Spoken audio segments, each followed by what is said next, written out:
What is America's real interest in Africa, particularly South Africa? Why did we see American officials take time and visit South Africa? What's the interest? Is it sustainability, development, partnership, democracy, or there's a hidden agenda? Well, news headlines will tell you that the reason why Americans officials are traveling across the continent is to create partnerships to try and counter China's influence on the continent. But South Africans, and in particular South African political leaders, have a different opinion. Here is what Julius Malema recently had to say.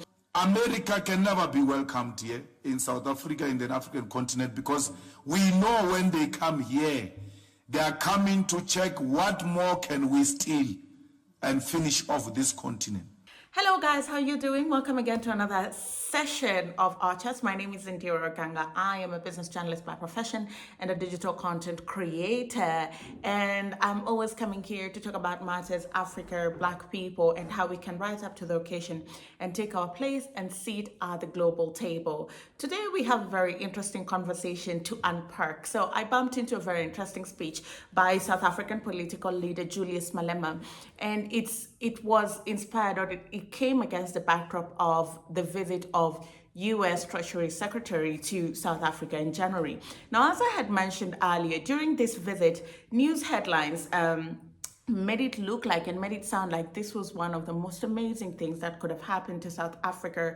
This was a step in the right direction in terms of partnership between America and South Africa. It was also a nod of faith and confidence from America in South Africa with how they're conducting business, how they're living, and everything it is that the country is doing. But there's always more to headlines, because when you read these headlines, they talk about business partnerships, sustainability, democracy. How can we foster better relationships between America and Africa? But there's always more to that. When you hear things like, how can we foster better relationships? It just means, what are you going to trade? What are you going to give? Because the West comes with their terms, with their conditions. And unfortunately, unlike the people that they're trying to counter their influence on the continent, China, they come as the big brother and they know it all. So they tell you what is going to be done without factoring in your opinion or factoring in what's good for you as an African, as a South African. What does democracy mean in the context of South Africa? And for South Africans, the Rwandese president is always saying it, human rights in America are not necessarily what are considered human rights here. Where I come from, human rights could be proper education, proper healthcare, food for everybody.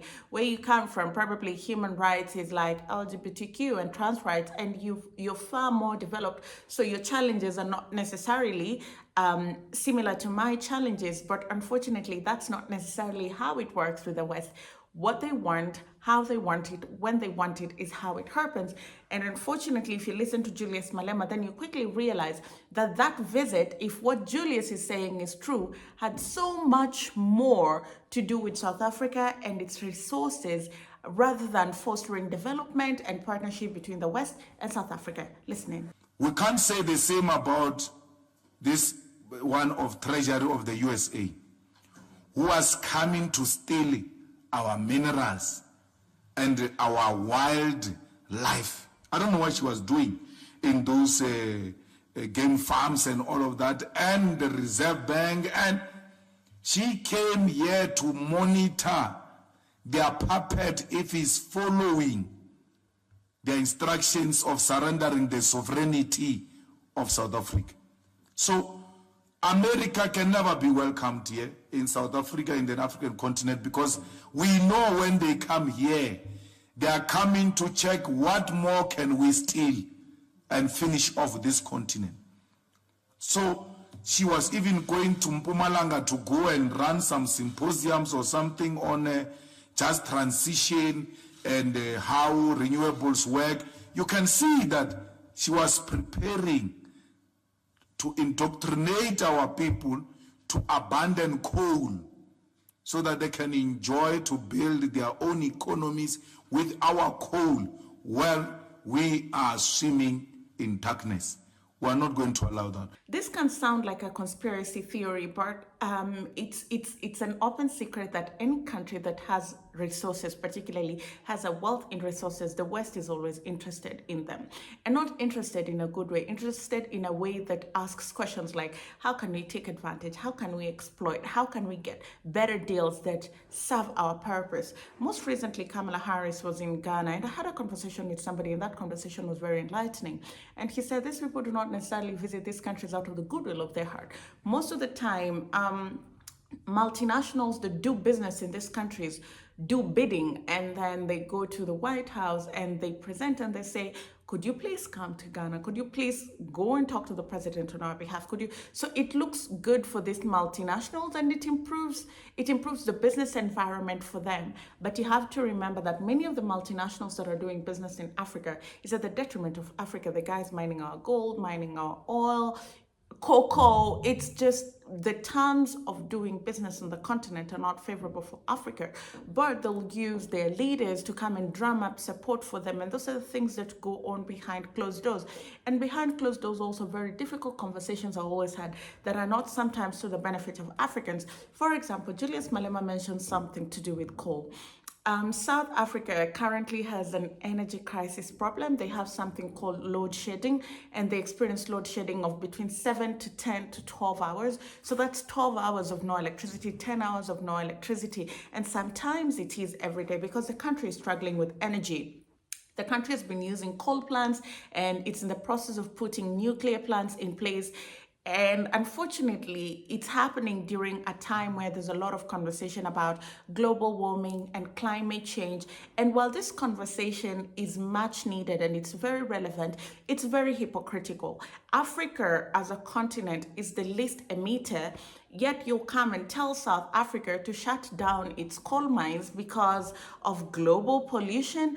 The amount of CO2 that South Africa, forget even South Africa, that Africa as a whole emits is not even compared to what one European country emits. Does that make sense?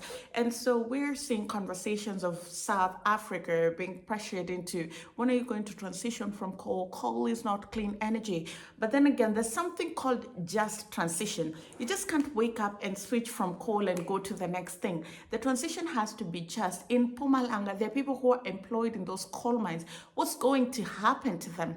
It has to be gradual, well thought out, steady, gradual, so that South Africa does not go into total darkness and you don't destabilize a whole industry, because most of their power, over 70% of their power, is generated from coal. And that's exactly what Julius Malema is saying, that you cannot come to our country and tell us to shut down our coal production in the name of green energy, because that's very hypocritical. Go and tell China to cut down its coal production and then come and talk to us. But if you can't talk to superpowers like you, you're not allowed to have a say in how we generate our energy. They are coming again. They say, close all the coal stations, power stations, close them. You are polluting. But if you check the biggest polluters in the world, it's the same people who are saying we are polluting. China is building one of the biggest coal power stations as we speak now. But we are told we must close ours. Imagine what's going to happen to Mpumalanga. The day you close those coal mines in Mpumalanga, there will be nothing left of those people. But equally, we will not have a reliable energy, because we are not opposed to renewable.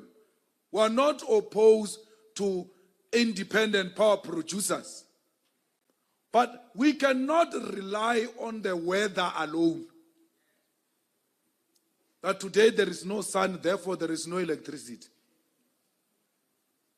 We need to use coal to build an alternative energy and build our economy like they did. The so-called developed world, they used the coal to develop themselves. Now that they are fully developed, they say, no, close the coal so that we can be permanently poor. Well, Well, guys, Julius is a very spirited and fierce leader. Tell me what you think about his speech, what you think about his thoughts. Do you think that it's fair to ask a country like South Africa to just shut down its coal mines and move on as if nothing ever happened? Then what happens to its electricity production?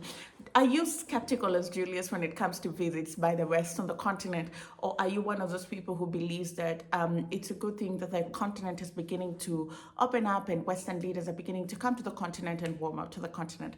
My name is Indira Ganga. Thank you very much for watching. I'll see you again next time.